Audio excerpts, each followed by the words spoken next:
Olá, telespectadores, sejam bem-vindos ao nosso canal Rede Previdência.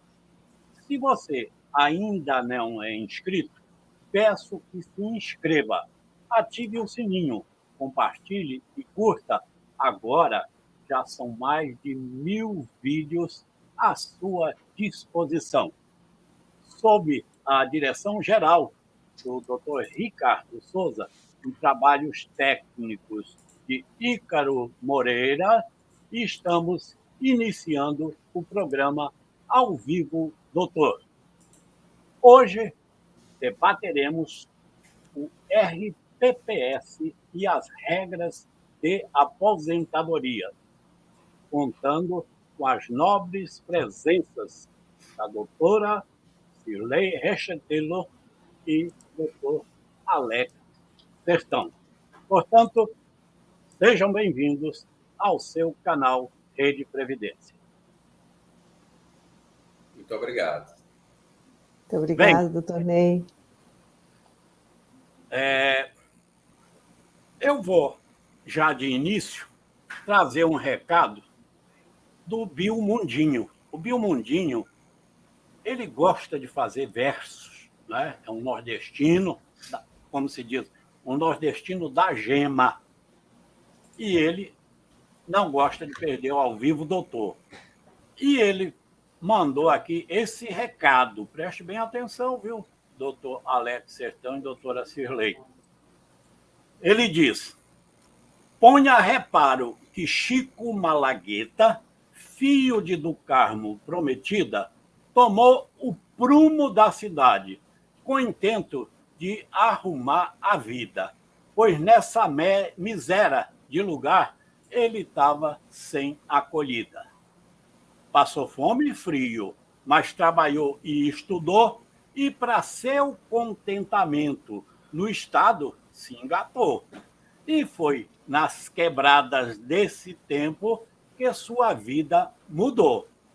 Hoje bate no peito e diz que no bolso vai ponhar 2 aposentadorias do Estado e mais uma particular.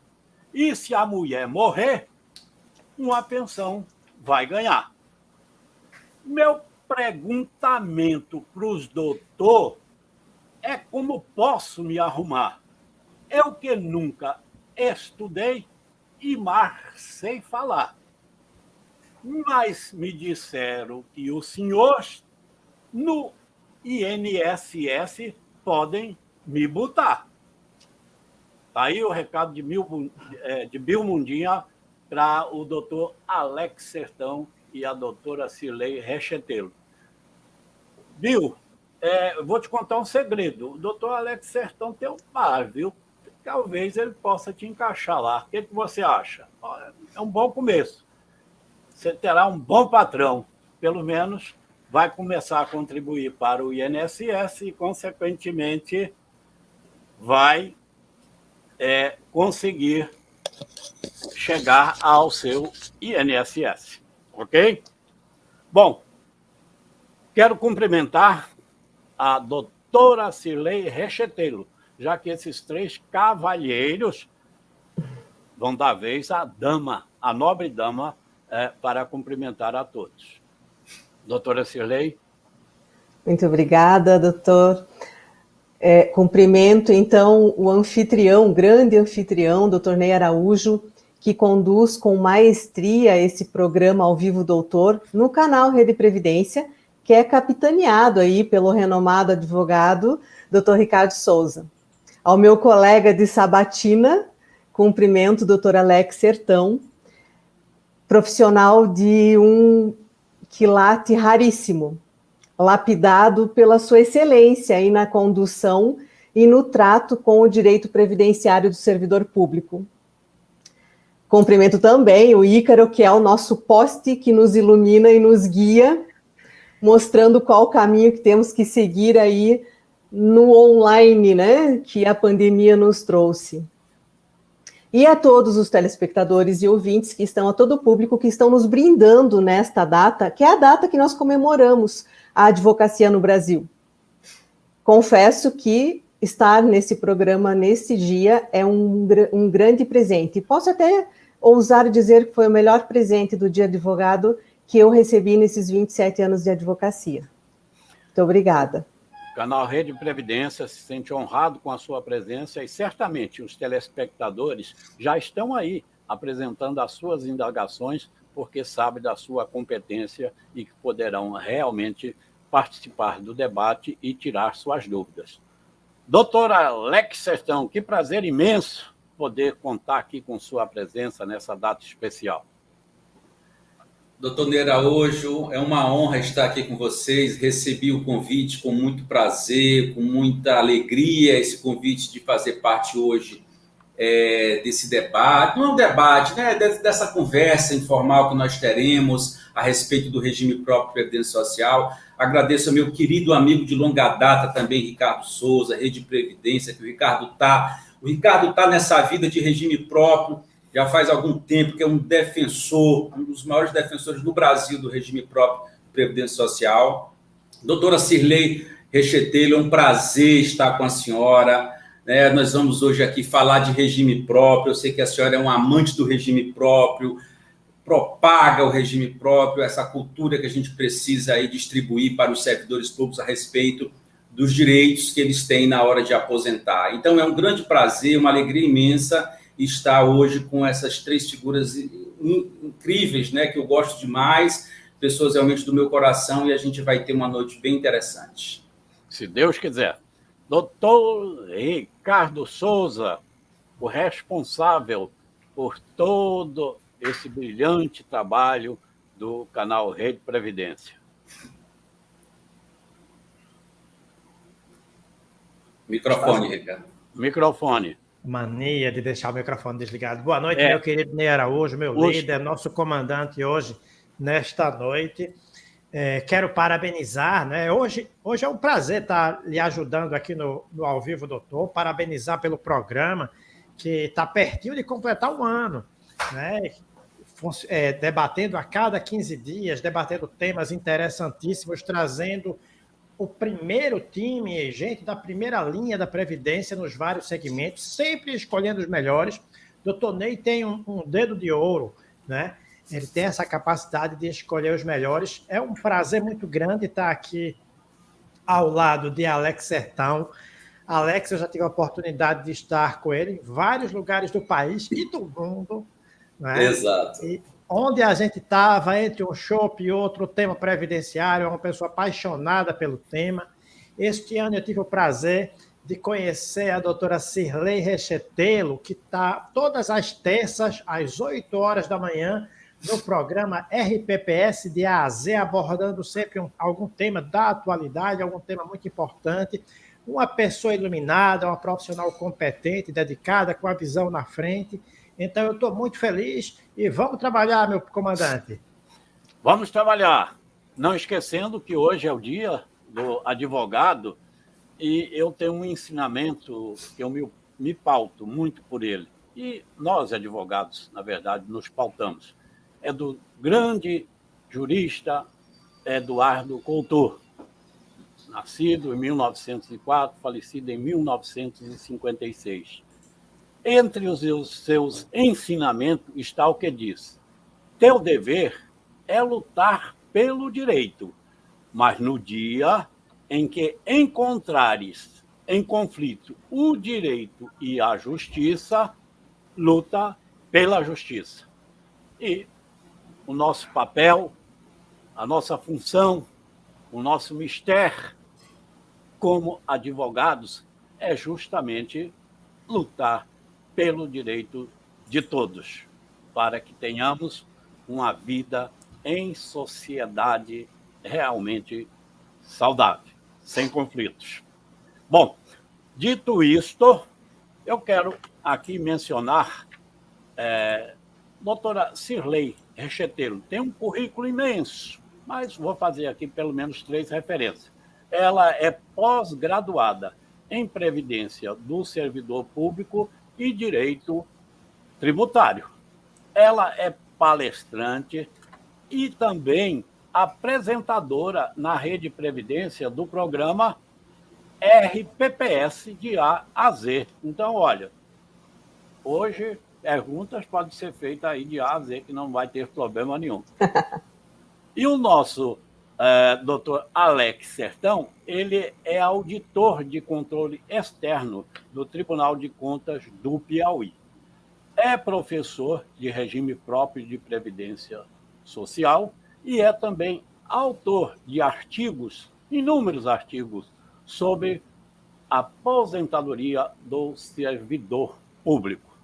Dito isso, vamos começar a trabalhar. Hoje eu tenho aí a presença do doutor Ricardo, né, dividindo comigo essa parceria. Na verdade, hoje ele é que é o titular, eu só estou aqui, né? Mas, doutor Alex, será que é uma boa a gente começar falando sobre direito adquirido, as regras de transição? Com certeza, Ney. É um tema bem interessante, porque é tudo aquilo que o servidor mais desejava ter antes da reforma, ter conseguido alcançar, implementar os requisitos de alguma regra voluntária, seja regra permanente ou de transição, sobretudo regra de transição, para garantir integralidade e paridade. Porque, veja, o artigo 35 dessa reforma, da emenda 103, ele revogou as regras de transição, revogou as regras permanentes. Então, perceba, o servidor público que estava na iminência de se aposentar por uma regra anterior, faltando meses para implementar ou a idade ou o tempo de contribuição, ele teve esse sonho, esse planejamento adiado pela emenda 103. Então, não conseguiu. Ele tinha uma expectativa de direito, não conseguiu implementar os requisitos e agora ele teve que ir para onde? Migrar para as novas regras de transição criadas pela emenda 103, uma regra de transição do artigo 4º, uma regra de pontos, péssima, uma regra de transição do artigo 20, que é a regra do pedágio, que também não é vantajosa em qualquer caso, e esses servidores agora precisam ter que se submeter aos rigores dessas novas regras de transição, que, aliás, as novas regras de transição, sobretudo a de pontos, no artigo 4º da emenda 103, só concede integralidade, que é o sonho do servidor, se ele tiver as mesmas idades que foram majoradas na regra voluntária, 65 anos homem, 62 mulher. Uma regra rigorosa. E aí, só para concluir, para não ficar muito extenso a minha fala, para você ter uma ideia, Ney, essa brincadeira de ficar alterando regra, de ficar aí sobressaltando o servidor público de reforma em reforma, já que eu costumo dizer que nós moramos num país de insegurança jurídica, nós tivemos, agora, semana passada, mês passado, 30 de julho, uma sentença da 2ª Vara Federal de Santa Catarina, em que o juiz reconhece, incidentalmente, a inconstitucionalidade do artigo 35, para você ter uma ideia. Para você ter uma ideia de como a gente tem que levar a sério essa coisa do direito adquirido. Ou se não do direito adquirido clássico, mas de uma expectativa de direito que é quase o direito adquirido. O cidadão estava quase lá e, de repente, me vem uma reforma e muda tudo, e o cara faltava 4 meses e joga o cara para 7 anos na frente. É uma brincadeira. Então, nós precisamos esperar do Supremo, né? O Supremo ele tem que dizer o que é constitucional, o que não é constitucional, quando ele analisar todas as matérias, todas as ações que já foram apresentadas, impetradas junto ao STF em razão da emenda 103. Muito bem. E aí que entra justamente o trabalho do advogado, não é? Provocar o judiciário para que haja correção, não é, dessas, né, incorreções, dessas inconstitucionalidades. Bom, quero dizer tanto ao doutor Alex Sertão como à doutora Cirlei que, feita a pergunta 1, mas se alguém quiser fazer uma complementação, fiquem à vontade. Inclusive o doutor Ricardo, né, que é dono da casa, também poderá fazer isso aqui. Doutor Ricardo, vou fazer aqui uma pergunta à doutora Cirlei e depois eu quero que você traga os seus questionamentos. E hoje, inclusive, eu vi que você já fez uma matéria aí muito interessante. Nós podemos trazê-la aqui também. Doutora Cirlei, há muito questionamento quanto à permanência, né, do abono antes e depois da reforma. É a reforma que não dá sossego a essas pessoas. Antes de responder essa pergunta, doutor Ney, é preciso complementar, doutor Alex, que os servidores públicos estaduais e os municipais precisam sair da zona de conforto, porque o que se comenta muito, e o que eles falam muito, é que as regras novas trazidas pela emenda 103 aplicam-se aos servidores públicos federais. E para os servidores públicos municipais e estaduais está tudo bem, continua como está. E a tendência é, até por um pedido, um clamor do agora Ministério da Previdência, né, é que os municípios e estados, por conta do déficit atuarial, adotem as mesmas regras dos servidores federais. Então, é uma zona de conforto que o servidor público estadual e o municipal está, mas é uma zona de conforto que está se estrangulando, está ficando bastante pequena, né? Com relação, então, doutora Ney Araújo, aí, a esse questionamento, vejam só, o abono de permanência é um benefício concedido para o servidor público que ele preenche os requisitos para a aposentadoria, mas é uma escolha dele não aposentar, por isso que a aposentadoria é voluntária. Com a publicação da emenda 103, o que o servidor pergunta? Se ele vai continuar tendo direito ao abono de permanência ou não. Então, nesse ponto, os direitos adquiridos aí foram respeitados e aqueles servidores que já tinham o direito adquirido ao abono de permanência antes da publicação da emenda 103 poderão usufruir dele. Os novos aí vem um presente, né? Entes, municípios e estados poderão legislar acerca dessa situação e pode aí na legislação de cada município, de cada estado, ter uma surpresa e o servidor aí no momento em que for buscar o abono de permanência, aquele que não tinha implementado os requisitos, se surpreender na legislação deles que não terá direito. Muito bem. Doutor Ricardo Souza. Doutor Ney Araújo, você prefere que eu faça uma pergunta diferente para cada, ou lance uma pergunta e cada um responda? Vamos um de cada vez, para não ficar... Certo. Então, a primeira pergunta, eu vou colocar a pergunta aqui, Wilson. Eu vou preferir a de Wilson. Eu tenho umas aqui anotadas, mas eu vou falar depois. Vamos priorizar quem está nos assistindo, né? Eu queria pedir a nosso Ícaro, mandar um abraço para Ícaro, aí pilotando o nosso estúdio, né? Pedir para Ícaro colocar a pergunta de Wilson, aliás, perdão, de Gilvan Martins. Gilvan Martins faz uma pergunta que eu acho que é de regime geral. Eu vou responder como se fosse de regime geral. Vou pedir a Alex para interpretar, se fosse de regime próprio, e dar a resposta, e depois vou fazer mais uma resposta para Alex, que ele pode responder as duas coisas juntas. Ele diz o seguinte: eu tenho 33 anos de contribuição, sendo 32 como seletista. Ora, se ele foi... aí tem uma dúvida que ele não deixou claro. Ele foi seletista lá no passado, ou ele é seletista hoje? Porque ele pode ter sido servidor lá no passado e nos últimos 32 anos ser seletista, ou ele pode ter sido seletista e ter virado servidor no último ano. Eu vou deixar essa segunda hipótese, que é propriamente o nosso tema, para que o doutor Alex explique. Eu vou dar a resposta se ele for seletista hoje, ou seja, INSS, regime geral. Mesmo empregado público é regime geral, né? Então, nesse caso, ele pergunta: terei que completar os 2 anos de contribuição e me aposentar, sendo que a reforma foi em 2019? Veja, há 2 anos, em 2019, você tinha 30 anos. Isso quer dizer que no regime geral, você estando no regime geral, você teria um pedágio de 50% a mais. Então, você teria que esperar mais 5 anos e depois mais 2 anos e meio, conta grosseira.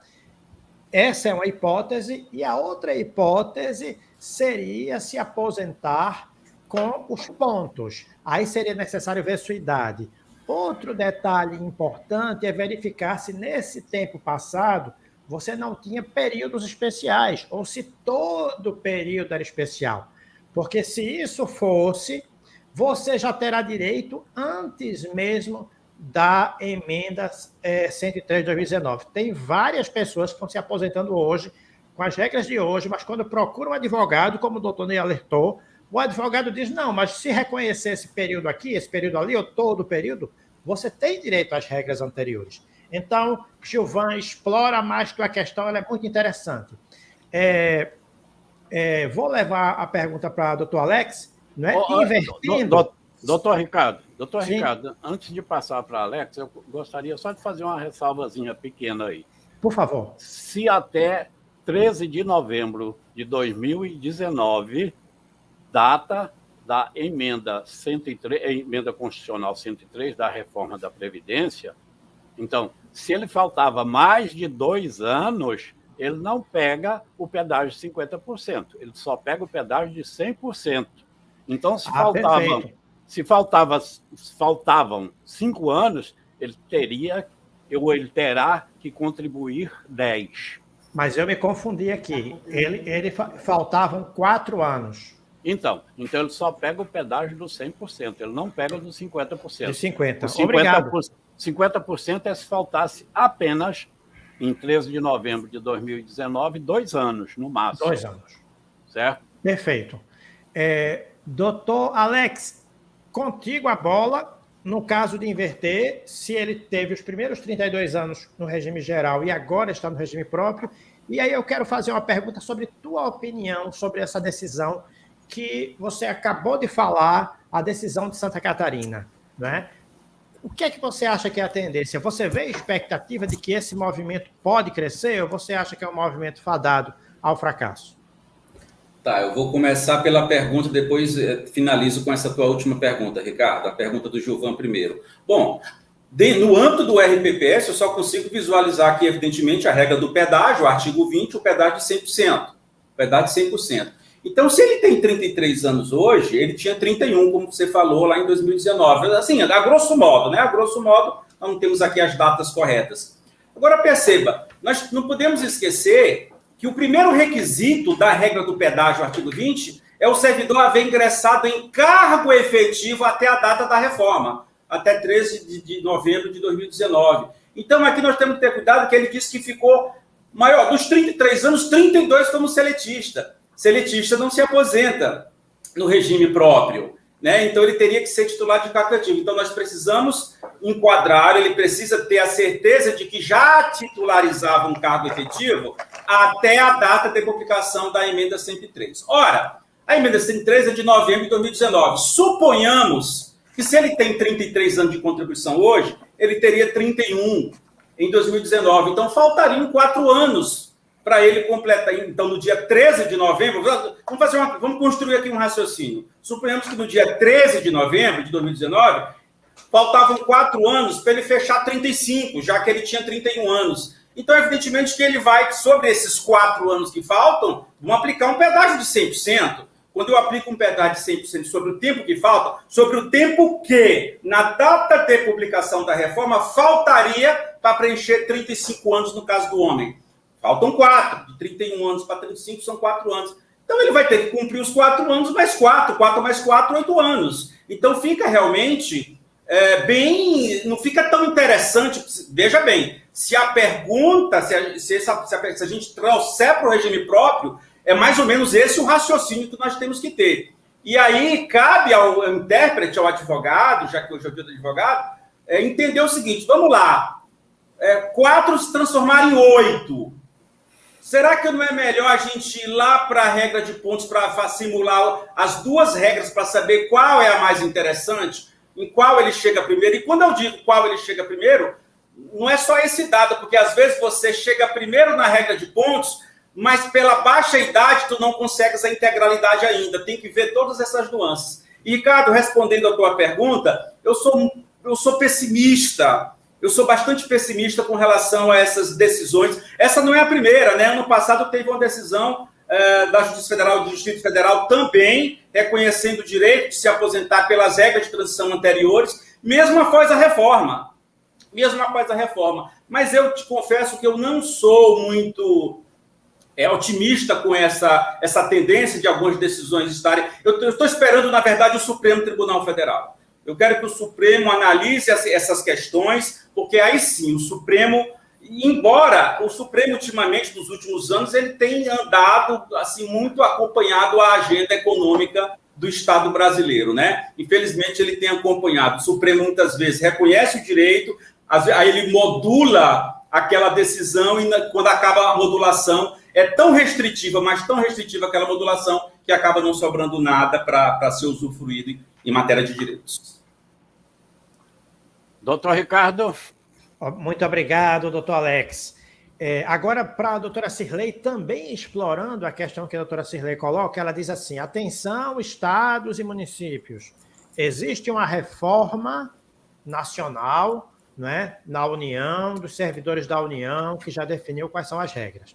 Mas é preciso ficar atento, porque essa reforma já foi aplicada para alguns estados ou municípios e está por ser aplicada em outros estados e municípios.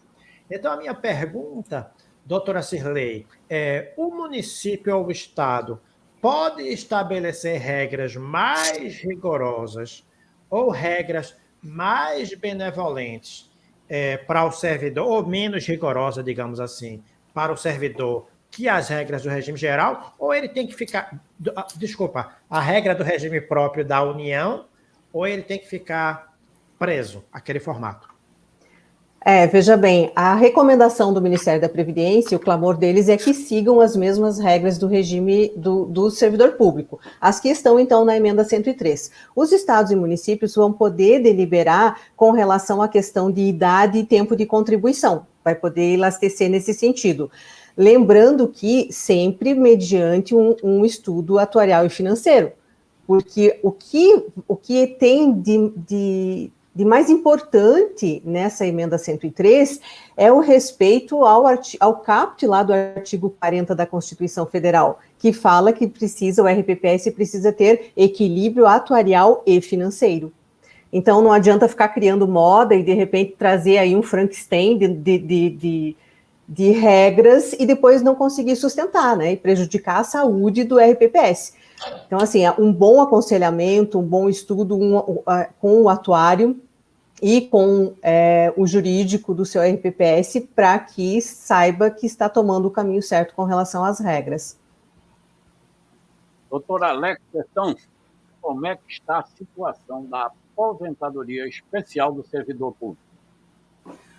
Bom, a aposentadoria especial do servidor público, ela teve algumas alterações e a principal, aquela que eu posso apontar como mais polêmica, foi a adoção de idade mínima numa aposentadoria que antes não existia. Veja bem, a natureza da aposentadoria especial é exatamente fazer com que o servidor se aposente mais cedo para que ele saia do contato, do convívio com aquele agente que esteja ali prejudicar a saúde.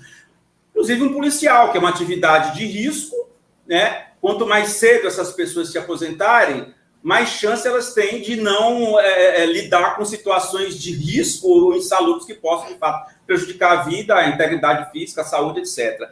Então, perceba, a principal... Claro, houve muita alteração. Se nós pegarmos o parágrafo 4º do artigo 40, redação anterior à emenda 103, onde tínhamos 3 incisos, a aposentadoria da atividade de risco, que são os policiais, os portadores de deficiência e a atividade insalubre, nós tivemos uma alteração maciça, né? Só que agora eles editaram, Ney, idade mínima, o policial agora tem que ter 55 de idade, independente do sexo, para se aposentar. O servidor que está exposto a uma condição que ele prejudica a saúde e integridade física, um agente químico, físico e biológico, tem que ter 60 de idade. Absurdo, quer dizer, uma idade extremamente elevada, que fará com que aquele servidor que está exposto àquele agente nocivo tenha que permanecer naquela condição até se aposentar, até que possa se aposentar pela regra especial. Então, na minha compreensão, a crítica que eu faço é que descaracteriza um pouco a natureza da aposentadoria especial.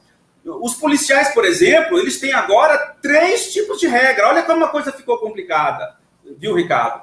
3 tipos de regra. 2 regras de transição e uma regra permanente. A regra permanente está lá no artigo 10, Artigo 10, que é uma regra permanente transitória, que, aliás, tudo nessa reforma é transitório agora, nada veio para ficar, tudo vai mudar na norma infraconstitucional, não precisa nem mais de PEC. A maioria dos dispositivos podem ser alterados por norma infraconstitucional, todos nós sabemos disso. Então, tem o artigo 10 que fala do policial, e temos ali o artigo 5º que trouxe 2 regras de transição, doutor Ney. 2 regras de transição dos policiais, uma no caput e uma no parágrafo 3º desse artigo 5º, que são requisitos completamente diferentes, e pasmem, são regras de transição, mas que em tese não, pelo menos no texto da emenda, não garantem integralidade e paridade. Foi a AGU, Advocacia Geral da União, ano passado, junho do ano passado, editou um parecer vinculante assinado pelo advogado-geral da União e pelo atual presidente da República, concedendo, veja bem, no Executivo Federal, os policiais federais, ferroviários federais, rodoviários federais, terão direito à integralidade e paridade se aposentarem e se implementarem os requisitos dessa apostadoria especial do artigo 5º caput ou do parágrafo 3º. Então, assim, está uma coisa muito mais complexa do que era antes. Houve essas alterações e temos ali também o portador de, para finalizar, o portador de deficiência, que continua aplicando ali a lei complementar 142, 143 do regime geral, /14, enfim, enquanto não vier a lei complementar. Então, precisamos ainda das leis complementares típicas do regime próprio para regulamentar a apostadoria especial. Desde a emenda 20, estamos esperando as leis complementares e a emenda 103 continua citando que precisa de lei complementar. Aliás, Alex, essa situação de aposentadoria especial, a mesma tragédia foi trazida para o regime geral de previdência social. Com relação a essa lei, é a 142/2013. Perfeito. Que por enquanto não mexeu na aposentadoria da pessoa com deficiência. É até preciso, sempre que a gente falar em aposentadoria da pessoa com deficiência, é preciso alertar as pessoas que tenham deficiência, né? Porque eles ainda não, como se diz, não despertaram para esse benefício que é bem mais vantajoso, exige menos tempo de contribuição, o cálculo é mais vantajoso, enfim, eles precisam despertar para tanto, porque muitas vezes chega pessoa com deficiência no escritório e se referindo à aposentadoria que seria da pessoa sem deficiência. Quando você fala na aposentadoria da pessoa com deficiência, ela até se assusta. Mas vamos em frente. Doutora Cirlei, e a aplicação da súmula vinculante 33 do STF? A súmula vinculante 33 do STF foi uma bomba, né, que o STF jogou em cima dos regimes próprios de previdência lá em 2012, porque até então todos os municípios e estados vinham numa situação cômoda, porque era vedada a concessão de benefício de aposentadoria especial para o servidor público, até que a lei complementar, essa que o doutor Alex citou, acontecesse e não aconteceu. Então, o que o Supremo começou a receber? Muitos mandados de injunção. E para se livrar dessa quantidade de mandado de injunção, então, publicou a súmula vinculante 33, dizendo: aplicam-se aos regimes próprios, ao servidor público, as mesmas regras do regime geral. E aí os municípios, principalmente municípios, né, municípios pequenos aí no Brasil todo, não tem uma estrutura de técnico de segurança do trabalho, de médico de segurança do trabalho, não tem, porque não precisava ter. Isso era trabalho das empresas, da iniciativa privada. E aí, fazer o que, né, diante da súmula do presente recebido, presente grego. E o que acontece? O servidor pede o benefício pela súmula 33, mas ele não tem como comprovar com as provas exigidas lá na lei do regime geral. Então, ele não tem perfil profissiográfico previdenciário, o servidor não tem a LTCAT, o médico perito do RPPS precisa homologar esses documentos e eles não existem. Então, ele pede o benefício, mas ele é indeferido, porque os municípios não tinham essa estrutura para fornecer ao servidor. Aí o que ele faz? Ele entra em juízo, né? Ele entra na justiça. Para os servidores públicos municipais e estaduais está em vigor a súmula 33 ainda, eles podem usufruir, os federais não mais. Mas aí eu vejo que a cereja do bolo aí nessa questão do especial é outra que vem aí pela frente. Lembrando, só reforçando aquele assunto dos policiais, vou fazer um parênteses aqui, que tem aqueles policiais das forças auxiliares que estão pelo manto aí da lei publicada em dezembro de 2019, que criou o sistema de proteção social dos militares e que rege, então, pelas regras da União, e eles estão perdidos nessa situação, eles não sabem o que vale para eles ainda e o que não vale, né? Aí precisa ter toda uma questão de educação previdenciária para esses militares das forças auxiliares, que são policiais militares estaduais e os bombeiros. As mudanças são tantas e tão frequentes que não dá tempo das pessoas conhecerem, não é? E não há uma educação previdenciária, infelizmente. Doutor Ricardo Souza, vamos trabalhar? Vamos lá.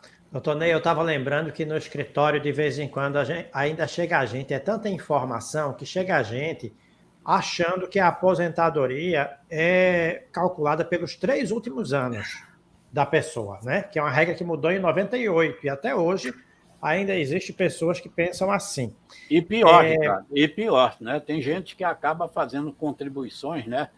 Lá no teto, não é? Sempre nos últimos anos? Nos últimos anos, justamente porque era dessa forma que se fazia, não é? Você pegava as 36 últimas contribuições para fazer o cálculo do seu benefício. Exato. Eu estou com um monte de pergunta aqui, mas minha proposta é que a gente priorize o público. E temos uma pergunta aqui de Júnior Donizete.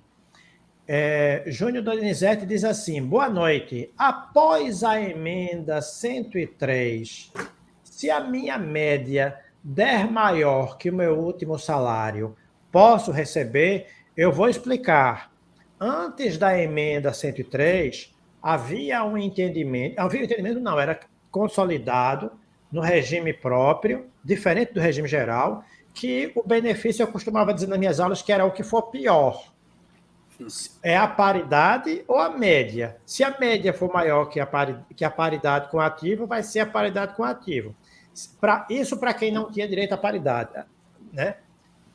Para quem ingressou a partir de 2004. Então, calculava a média e via qual era a remuneração do ativo. Não era bem a paridade, desculpem. Aí, se a média fosse maior que a remuneração da ativa, seria a remuneração da ativa sem os reajustes futuros da paridade. Agora, se a média fosse menor que a remuneração da ativa, seria a média. Donizete Júnior pergunta, e agora? Né? Será que isso mudou? A minha média pode ser maior? Pergunta intrigante, eu gosto muito desse tema. Porque, veja bem, o Ricardo já explicou que antes da reforma, nós tínhamos 2 dispositivos, por isso que estava muito claro na lei. O parágrafo 2º do artigo 40 da Constituição Federal, redação dada pela emenda 20, e o parágrafo 5º do artigo 1º da Lei 10.887 de 2004. Eles tinham basicamente, tinham redações distintas, mas falavam basicamente a mesma coisa. Ou seja, sendo resumindo, eles diziam que a média, o resultado da média não poderia superar o valor da remuneração do servidor no cargo efetivo. Então, havia um teto. Aliás, eu sempre digo, toda vez que alguém perguntar se há um teto na aposentadoria do servidor público, diga sim, há um teto. Qual é? É o teto do regime geral? É igual ao regime geral? Não. É a própria remuneração do servidor no seu cargo efetivo. Esse é o teto. Então, um desembargador tem uma remuneração, um subsídio bem mais elevado do que, por exemplo, um auxiliar de serviços gerais. Exemplo. Então, cada um tem uma remuneração distinta. Cada remuneração dessa é o seu teto. A pergunta agora, leva em conta a emenda 103, porque a emenda 103, ela altera a sistemática de cálculo da média, artigo 26, em que ela estabelece que o servidor que tiver pelo menos 20 anos de contribuição tem garantido 60% da média preliminar, que vai sendo acrescida de 2% a cada ano, até alcançar 100% com 40 anos de contribuição. Ocorre que esse alcance de 100% não para aí. Essa é que é a questão, Ricardo. Um cidadão que tem 41 anos de contribuição, ele tem direito a 102% sobre a média. Um cara que tem 42 vai para 104 e assim sucessivamente. Quer um exemplo? O ministro Celso de Mello, que se aposentou agora, ano passado, do STF, ele tinha 52 anos de tempo de contribuição. Se ele se aposentasse por essa média criada pela emenda 103, ele teria direito a 126% sobre a média preliminar. Aí, dada essa realidade nova, é que vem a pergunta dele. Se a minha média chegar a tal ponto, se elevar a tal ponto que supere a minha remuneração no cargo efetivo, isso vale? Vale agora, eu posso reclamar o valor da minha aposentadoria, tendo em vista o resultado da minha média, que superou a minha remuneração? E eu respondo, eu estou extremamente... é uma opinião muito particular, eu estou extremamente tendente a compreender que sim. Que sim. Veja bem, eu não fechei ainda meu entendimento a respeito disso, mas eu estou muito simpático com essa ideia. Por quê? Primeiro que o parágrafo 2º do artigo 40 mudou a redação. Que antes ele dizia que, mais ou menos o seguinte, que o valor do benefício não poderia superar o valor da própria remuneração do cargo efetivo. O parágrafo 5º do artigo 1º da Lei 10.887/2004, ele continua em vigor.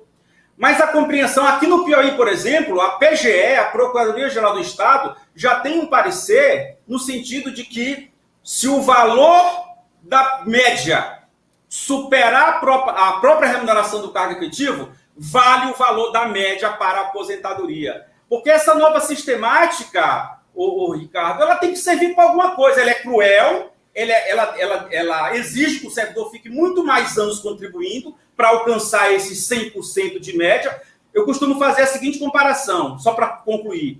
A mulher, antes da emenda 103, precisava só de 30 anos de contribuição para ter direito a 100% da média. Agora ela precisa de 40 anos para ter direito aos mesmos 100% de média.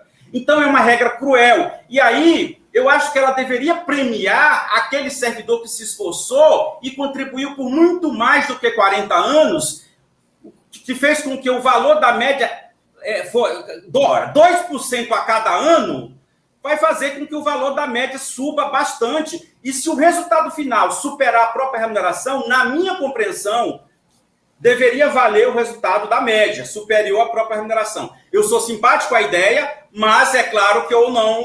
Isso ainda vai ser, evidentemente, discutido mais à frente, inclusive nos tribunais. A bola ainda é minha, doutor Ney?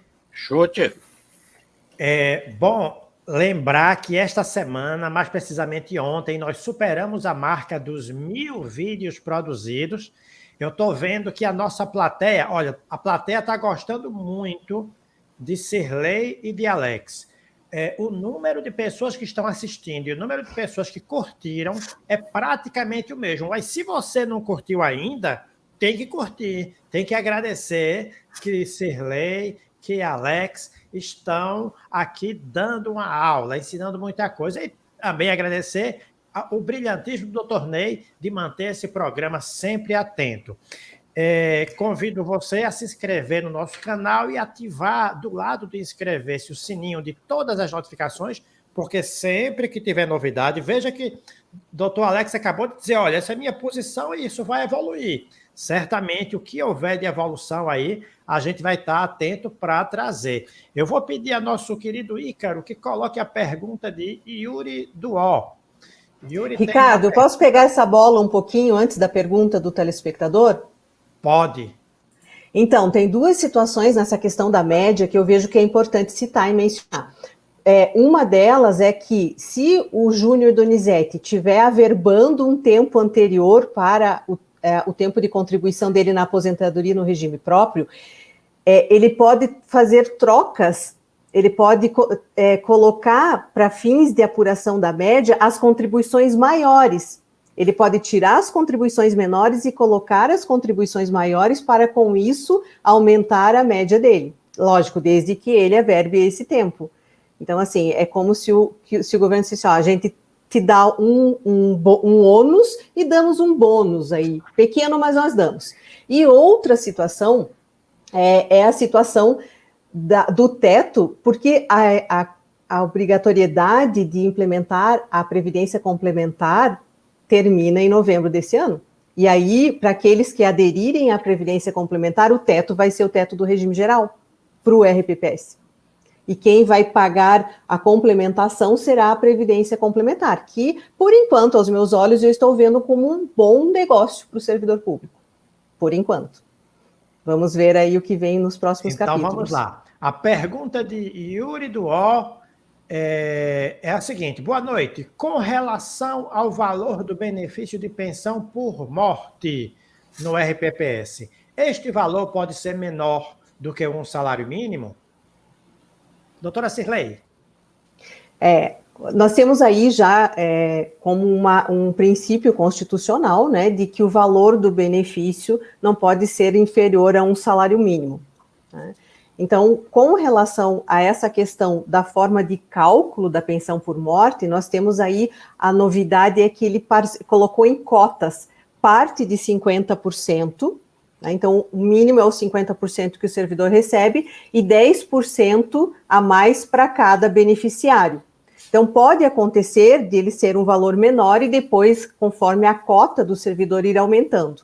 Inclusive aí, Yuri, nessa questão, tem que prestar muita atenção para ver se há um acúmulo, né, da pensão da aposentadoria e da pensão por morte, que também vai aplicar aí um redutor no benefício da pensão por morte. Muito bem. Gostaria de fazer só um complemento à pergunta do Yuri. Na verdade, essa possibilidade, que é realmente um absurdo que aconteceu, essa possibilidade do valor da pensão ser inferior ao salário mínimo, ela existe, ela é real, né? Se nós lermos a redação atual do parágrafo 7º do artigo 40, né, está bem claro lá em que ela estabelece que aquela vedação, a vedação que a doutora Cirlei citou, está lá no parágrafo 2º do artigo 201, em que os benefícios não podem ser inferiores ao salário mínimo, pensão e apostadoria. Só que com a reforma, o que nós tivemos? Nós tivemos agora a possibilidade de que a pensão por morte possa ser inferior ao salário mínimo, desde que o dependente tenha fonte de renda formal. Ou seja, se ele tiver uma fonte de renda formal diferente daquela da pensão que ele está pleiteando, o valor dessa pensão poderá ser inferior ao salário mínimo. Como? Como a doutora citou, nós temos agora esses cálculos, o cálculo agora por meio de cotas, cota de 50% e 10% por dependente. Além das cotas, veja bem, se o servidor morrer em atividade, faremos primeiro um cálculo de média, aquela média que eu citei antes do artigo 26. Porque quem morrer em atividade vai fazer o cálculo da apostadoria por incapacidade permanente, cujo cálculo é pela média. Artigo 26, parágrafo 2º. Eu vou garantir 60% se tiver 20 anos de contribuição e vou acrescentando 2%. Quando eu chegar a esse resultado, ainda vou aplicar as cotas na pensão, 50% familiar e 10% para o dependente. Isso vai fazer com que o valor da pensão caia bastante. Então, suponhamos que o valor dessa pensão caia para um valor inferior a R$ 1.100, inferior a um salário mínimo. Ficou lá, R$ 800. E se a viúva tiver uma outra fonte de renda formal, esta viúva que está pleiteando a pensão, se ela tiver uma fonte de renda formal, um aluguel, se ela tiver uma aposentadoria, se ela tiver um salário, um contra-cheque numa empresa, o que vai acontecer? Aquela pensão que foi calculada nos moldes do artigo 23 da emenda 103, aplicando as cotas que nós nos referimos, ficará inferior ao salário mínimo. Se o cálculo foi R$ 800, a viúva herdará uma pensão de R$ 800, porque, infelizmente, essa nova redação do parágrafo 7º do artigo 40 assim estabelece, o que é um absurdo. No regime próprio, poderá haver pensão inferior ao salário mínimo, no regime geral não tem essa previsão. Sem contar que aí precisa saber o que é essa renda formal e que o RPPS vai ter que ser um Sherlock Holmes para poder investigar se aquele segurado realmente tem ou não esse benefício, né? Ele pode negar, declarar que negar, claro, é um crime, mas vai ter que fazer um trabalho de investigação. Eu vejo que aí é uma relação de confiança muito grande, vai ser entre o RPPS e o segurado. Bem, aproveitar que a doutora Cirlei já está na tela, e o doutor Ricardo quer priorizar as perguntas dos telespectadores, tem uma aqui de Júnior Campos. A pergunta, ele diz o seguinte: se houver acumulação indevida de cargos, não poderá haver duas aposentadorias, mas poderá haver a devolução das contribuições? Doutora Cirlei? Essa é uma situação aí que a gente encontra andando pelos RPPS do país. Geralmente acontece na situação de médico, né? O que a Constituição diz com relação ao acúmulo constitucional, né? No caso do cargo. Pode haver o acúmulo de 2 cargos. 2. Né? Então, já vi situações daquele que acumula 3. por passar despercebido pelas administrações. Então, assim, o acúmulo é de 2, mais que isso está sendo uma prática inconstitucional. Então, precisa aí ter um bom planejamento previdenciário para evitar de que ele perca essas contribuições. Por exemplo, vamos supor que ele é um médico que ele tem um concurso num município de 20 horas, ele tem um outro concurso de 20 horas em outro município próximo, e ele também é médico no estado. Ele vai ter 3. Então, um desses é inconstitucional. E aí, o que ele deve fazer nesse momento? É pedir a exoneração do cargo. E aí, se ele quiser contribuir lá no INSS, passar a ser segurado obrigatório lá no INSS, ele pode levar essa contribuição desse município lá ou do estado da qual ele lá para o INSS, ele pode aproveitar essa contribuição. Então, vai ir toda uma questão de apuração de um processo administrativo, porque ele estava ocupando um cargo irregular, mas a contribuição é pessoal, é dele. Então, vejo que isso aí é um bom caso para judicializar. Perfeito, perfeito. Doutor Alex, pergunta aqui do senhor Walter Campos. Ele pergunta, pode haver duas, já até um pouco já respondido aqui agora, ele pergunta se pode haver 2 aposentadorias no RPPS e se ele pode ser também microempreendedor individual. Veja bem, ele pode ter 2 aposentadorias no regime próprio de previdência social, poderá ter uma terceira aposentadoria no regime geral, não há nenhum problema. A emenda 103 não trouxe nenhum óbice a você acumular. Veja só, como a doutora Cirlei já disse, é possível acumular 2 cargos no serviço público. Se eu acumulo 2 cargos, eu posso ter 2 aposentadorias. Se os cargos são licitamente acumulados, se havia compatibilidade de horário, eu poderei me aposentar. Se ele é microempreendedor, vamos esbarrar só num detalhe, tem que ver se o estatuto do servidor público permite que o servidor seja comerciante. Então, temos que ter só esse cuidado com essa questão estatutária. Mas se ele tem alguma atividade privada que lhe coloque como segurado obrigatório do regime geral, obviamente que ele vai ter direito a 3 benefícios sem nenhum problema. E nesse caso nem se aplica o artigo 24, ali, que é a nova sistemática de acumulação de benefícios, porque são 3 aposentadorias. Não se fala de pensão com pensão, nem aposentadoria com pensão. Nós estamos falando de 3 aposentadorias. 2 no regime próprio e 1 no regime geral. As 2 no regime próprio, exatamente como bem frisou a doutora Cirlei, em razão da possibilidade de acumulação. É possível acumulação. E também, aproveitando o gancho da pergunta, da resposta da doutora Cirlei, concordo com o que ela disse. Veja bem, doutor Ney perguntou, os cargos eram acumulados de forma ilegal, ilícita, não havia, digamos que eram 2 cargos lá, 2 cargos técnicos, que não pode. O cara tem que ser um cargo técnico, científico ou de professor. Então o cara tinha 2 cargos técnicos acumulando devidamente. Ora, esse tipo de acumulação indevida tem que ser matada na raiz. Aí Ricardo, os tribunais de contas falham muito na hora de analisar essas questões da admissão dos servidores, que é exatamente para coibir, porque o Tribunal de Contas só descobre essas acumulações quando o cara se aposenta. E aí o Ney perguntou, posso levar um dos tempos? Ora, a emenda 20, 98, ela separou o direito administrativo do direito previdenciário. Antes da emenda 20, a previdência, a apostadoria não era contributiva, era premial. Todos nós sabemos disso. Depois da emenda 20, começou o caráter contributivo no regime próprio de previdência. Então, na minha compreensão, mesmo que eu seja pego acumulando ilicitamente cargos, e se eu contribuir a vida inteira sobre os 2, eu vou ser convidado a abrir mão de um, mas o tempo de contribuição é meu. Eu vou levar para o regime geral. É o que eu tenho visto. É o que eu tenho visto. Olha, e essa pergunta feita agora por Walter Campos, que o doutor Alex fez muito bem a resposta, talvez se ele tivesse assistido lá o que afirmou o Bill de Mundinha, né, que um colega dele se engatou no Estado. Exato. Parecida. 2 aposentadorias e 1 no particular. E se a mulher morrer, ele ainda vai botar a mão numa pensão. Só esqueceram de avisar para ele que o tesouro deixou de ser tesouro faz tempo, né? Doutor Ricardo, vamos trabalhar. Vamos. Está perguntando muito. Deixa eu dizer logo, Emerson, comenta o seguinte: live de peso, estão de parabéns. Rede Previdência sempre trazendo conteúdos excelentes. Galvão dá o boa noite, ele é gestor do INPEP de Paulista, Paraíba. Tem uma pergunta. Agora eu vou fazer 2 perguntas, doutor Ney, para encerrar minha saída, pode ser? Uma para... Você é o dono da casa, você manda. Nada, a casa é sua.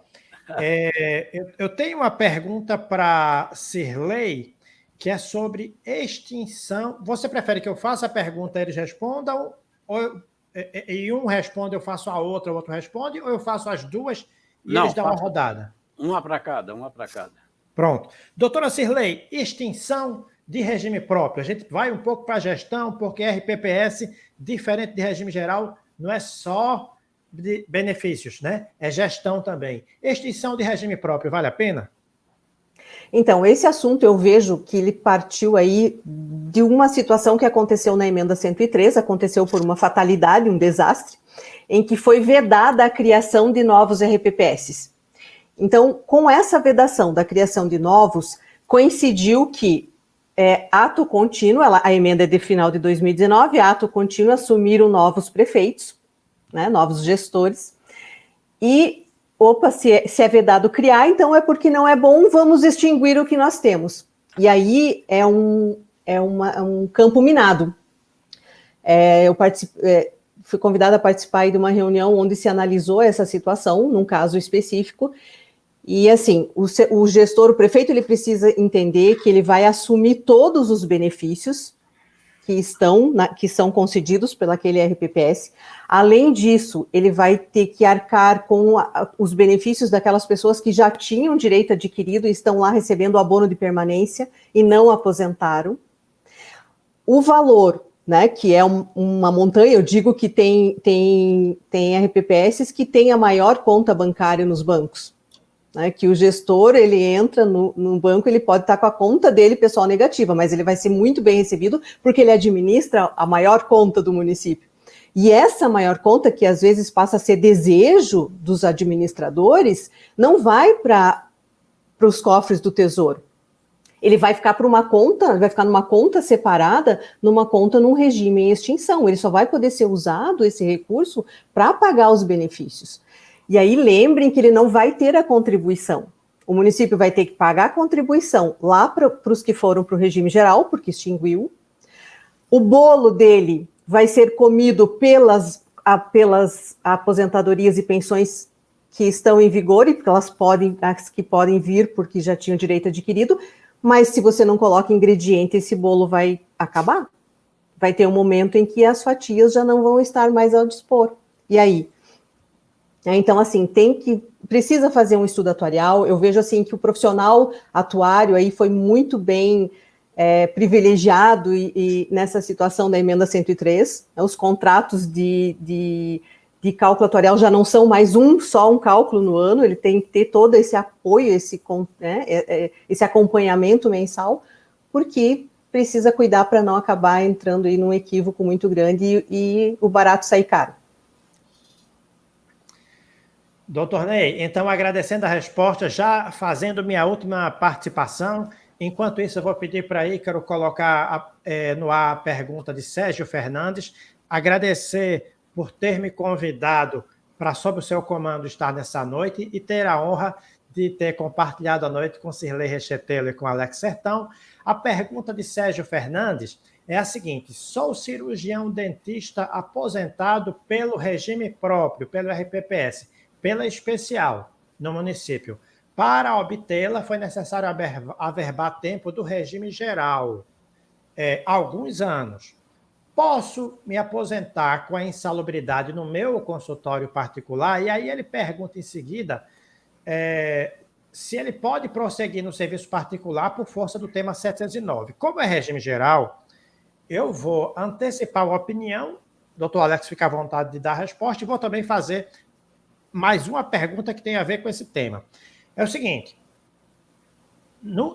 o tema 709, segundo meu entendimento, não se aplica ao servidor público. Então, o que é o tema 709? Aposentado pela especial não pode permanecer na área de risco depois de aposentado.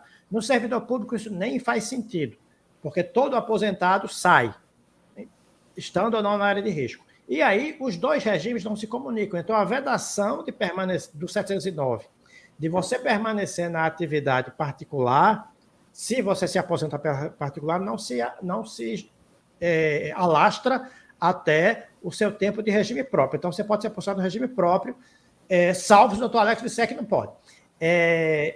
E você pode usar o tempo que você usou para o regime próprio agora para o regime geral? Não. O tempo especial que você converteu e usou para o regime geral, ou que usou para o regime geral, continua, você não pode mais usar. Outros períodos que você contribuiu no regime geral, sim. Doutor Alex, fica à vontade, e eu já lhe lanço uma pergunta, doutor Alex. Servidor público, que foi uma polêmica até bem pouco tempo, né? Servidor público que lá no passado foi, por exemplo, engenheiro, passou 10 anos como engenheiro, no regime geral, antes vamos supor, lá de 86 a 96. E aí ele tem um PPP, até se ele conseguisse converter esse período que estava lá no regime geral de especial para comum, ele conseguiria se aposentar agora com a regra melhor, mais vantajosa. Eu pergunto, ele pode fazer isso? Boa noite a todas, boa noite a todos. Obrigado pela pergunta, Ricardo.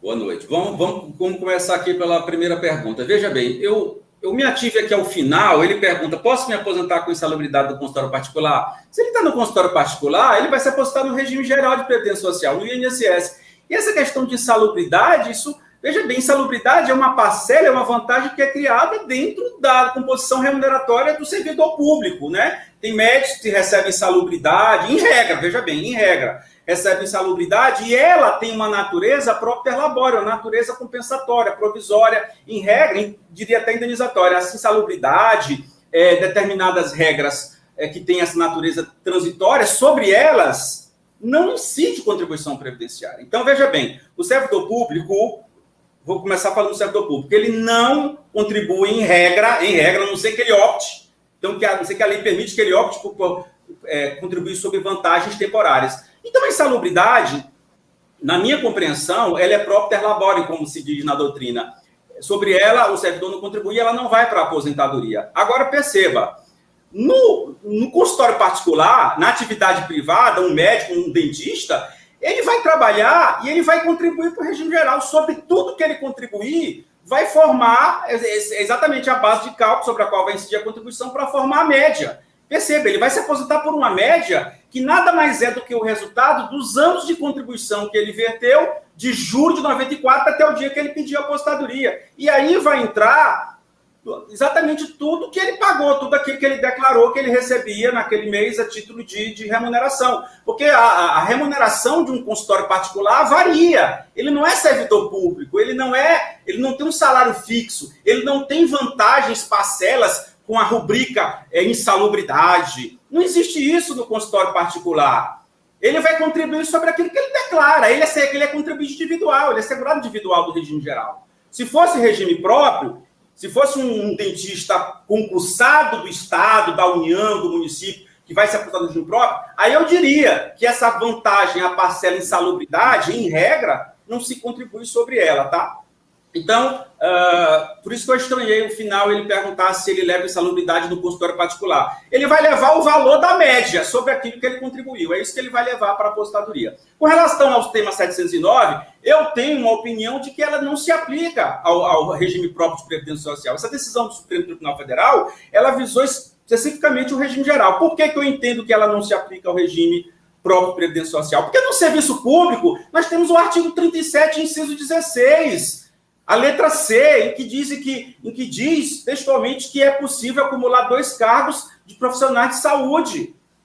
Em profissões regulamentadas desde que haja compatibilidade de horário. Então, não é possível, vamos a um exemplo, não é possível que um cara tenha 2 cargos de médico, ele entrou primeiro num, entrou no outro 10 anos depois, fez concurso num e fez concurso no outro 10 anos depois. Aí ele se aposenta, toda atividade especial. Ele está lá submetido a uma condição que lhe prejudica a saúde e a integridade física. Nos 2 cargos. Ele se aposenta no primeiro, vai ter que sair do segundo? Ele se aposenta no primeiro, que é uma atividade especial, ele não poderá ter nenhuma outra. Vamos agora para o parágrafo 10 do artigo 37. Parágrafo 10 do artigo 37 da Constituição Federal. Estabelece que o servidor público só pode voltar para o serviço público em 3 hipóteses. O servidor aposentado só pode voltar para acumular provento com remuneração em 3 hipóteses. Se voltar em cargo em comissão, cargo eletivo ou cargo acumulável. Cargo acumulável, 2 de médico. Então o cara é aposentado como médico, atividade especial. A Constituição permite que ele volte para outro cargo de médico e acumule o provento do primeiro cargo em que ele está aposentado com a remuneração do segundo cargo que ele acaba de voltar. Então, a Constituição tem vários dispositivos em que ela permite, em que um servidor que está ali numa atividade especial, como a de médico, dentista, seja o que for, enfermeiro, que ele possa, sim, acumular os 2. Então, não consigo ver essa exigência do tema 709. Aposentou na atividade especial, não pode exercer mais nenhum outro tipo de atividade que seja especial. Tá? Eu penso que não se adequa ao regime próprio de previdência social. E com relação à pergunta, desculpa, já me estendi demais, com relação à pergunta do Ricardo, que eu acabei de esquecer qual é, depois de tanto raciocinar aqui. Períodos especiais lá no passado podem ser convertidos em comum? O tema 942, ele abriu muito. Veja bem, agora a coisa está escancarada, na minha opinião, porque até os embargos de declaração, que foram julgados agora, esse ano, não modulou nada, não restringiu nada, não houve efeitos infringentes, ou seja, aquela redação, tema, né, a tese fixada no tema 942, na minha compreensão, restou um tema, uma tese bastante ampla, ou seja, qualquer tempo especial anterior à emenda 103 poderá agora ser adotada para alterar, Ricardo, situações as mais diversas possíveis. Quem não teve direito a abono agora vai ter, quem não teve direito a provento integral vai ter, porque quem se aposentou proporcional poderá pleitear integral, quem se aposentou pela média poderá pleitear uma regra de transição cujo cálculo é pela integralidade. Na minha compreensão, a coisa ficou muito ampla. E o que mais, Ricardo? Pouca gente está falando disso. Pouca gente está debatendo isso. O tema 942, o Supremo fixou a tese, e quando foi julgado, muita gente apostava que os embargos de declaração, o Supremo iria restringir ao máximo. Mas não, ele deixou aberto. E foi surpreendente. Então, na minha compreensão, muita coisa pode ser feita utilizando-se o tema 942. Brilhante, brilhante. Bom, já conseguimos ultrapassar o tempo que nós tomamos para o Ao Vivo Doutor. Mas está tão palpitante, que nós vamos ter que fazer RPPS mais 2, 3, 4, 5 vezes, e com essa dupla dinâmica e da mais alta qualidade possível. Bom, o número de perguntas aqui é imenso. Nós precisaríamos pelo menos de mais umas 6 horas. Mas quero lhe deixar à vontade para as suas despedidas, e se tiver alguma colocação rápida aí a fazer, fique à vontade. Por favor, doutora Cirlei. Eu ouso dizer, doutor Ney, que o tema 942 do Supremo Tribunal Federal e o tema 709 pode ser objeto de discussão de um programa único, porque tem muito assunto a falar a respeito. Existe até, doutor Alex, uma tese que eu já apreciei, já analisei, de que o tema 709 se aplicaria por conta daquele artigo que diz que aplicam-se para os regimes próprios as regras do regime geral. E porque o STF também, um outro argumento seria que o STF não analisou os embargos quando foi pedido para explicar se aplicaria ou não no RPPS, ele silenciou. Então poderia estar nascendo aí uma outra ação para discutir essa situação. E tem servidores muito preocupados com isso, né? Porque eles saem do regime próprio, um dentista, por exemplo, de 40 horas, ele sai do regime próprio, ele vai querer trabalhar no consultório dele, né?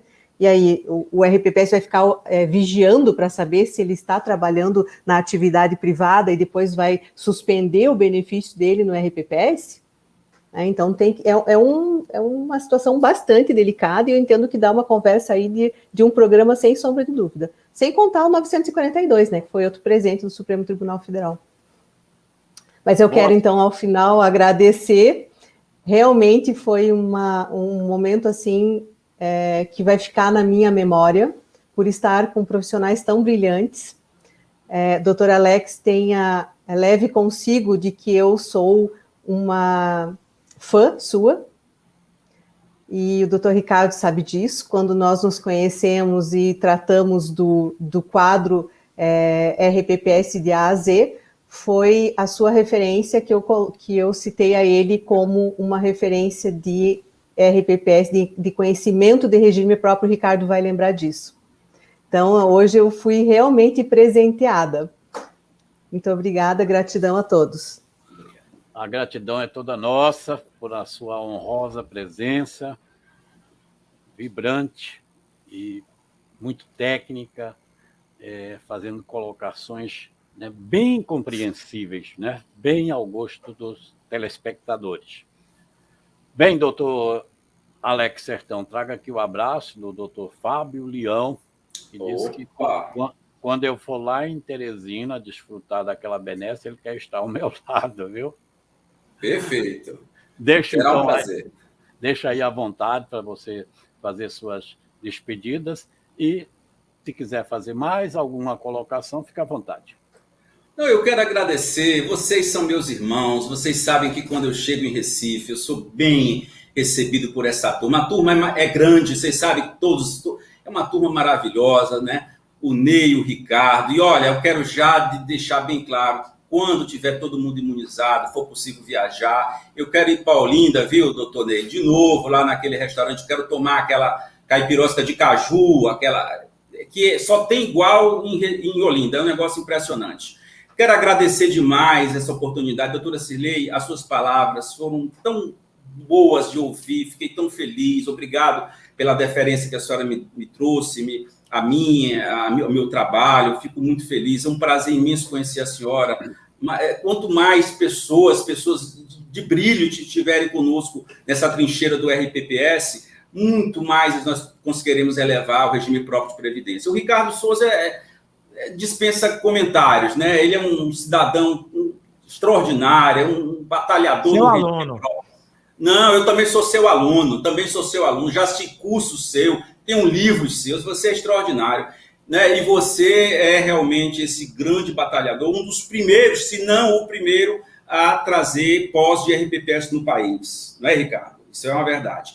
E o nosso amigo Ney é aquela figura extraordinária, um advogado realmente renomado, um cidadão com requinte, com um humor, né, extraordinário, e amigo nosso, e tem sempre ali uma palavra interessante, né, um ponto de vista jurídico muito afinado, muito bem estruturado. Esse é o Ney Araújo, nosso amigo. Então é isso. Quero agradecer a todos vocês, a todos que assistiram essa live, e estarei sempre à disposição de todos vocês, sempre que for necessário. Um grande abraço a todos. Muito agradecido pela sua presença e tenho a certeza, não é? Vocês já estão convidados desde já a retornar, tanto a doutora Cirlei como o doutor Alex Sertão, para continuarem distribuindo os seus conhecimentos, para ajudar a Rede Previdência a fazer esse desenvolvimento, a fazer essa prestação de serviço. Doutor Ricardo, mais alguma coisa a acrescer? Somente minha extrema gratidão, agradecer o público ficou alto até esse final. Nesse finalzinho, Felipe Moraes, Nereide Rocha, Clarice Bublitz, Luana Rodrigues Luciano, mestre Ney, um grande prazer. Rede Previdência, conhecimento e informação. Correto. E lembrando que dia 25, portanto, o Ao Vivo Doutor é de 15 em 15 dias, então no dia 25 de agosto nós teremos as provas no processo administrativo previdenciário. Olha que tema palpitante. E teremos a presença do doutor Beirão. Doutor Beirão estará aqui conosco, doutor, e também o doutor Sérgio Galvão. Portanto, os senhores, senhoras, já podem desde já encaminhar os seus questionamentos para esse interessante debate das provas no processo administrativo previdenciário. Nós teremos o doutor Gustavo Beirão e o doutor Sérgio Galvão. Bom, só tenho a agradecer a todos, continuem ligados no canal Rede Previdência, das segundas às sextas-feiras, às 18 horas, as notícias previdenciárias e tantos outros programas que enriquecem este canal. E também, lembrando, vocês têm simplesmente 1.000 vídeos à disposição, abrangendo todos os regimes previdenciários. Se você ainda não é inscrito, inscreva-se no canal Rede Previdência, ative o sininho, compartilhe e curta. Até a próxima, se Deus quiser.